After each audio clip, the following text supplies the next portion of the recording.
Այն, որ Բաքվից վերջին շաբաթներին ռազմատենչ հայտարարություններ են հնչում, ագրեսիվ, եւ ըստ էության մենք տեսնում ենք, որ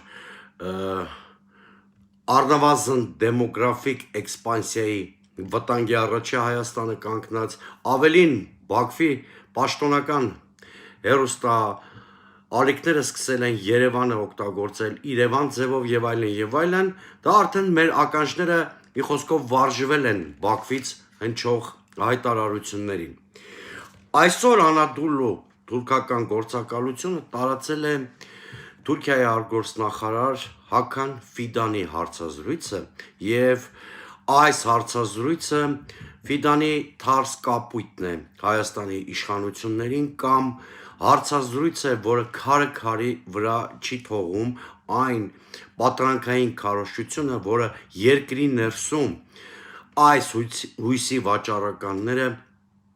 իրականացնում են։ Ֆիդանը ուղղակիորեն կապակցվել է հայ-թուրքական հարաբերությունների կարգավորումը հայ-ադրբեջանականի հետ։ Ավելին, նա ասել է, որ Թուրքիան քայլեր կանի Հայաստանի ուղղությամբ, եթե Հայաստանն ու Ադրբեջանը վերջնականորեն խաղաղության պայմանագիր ստորագրեն։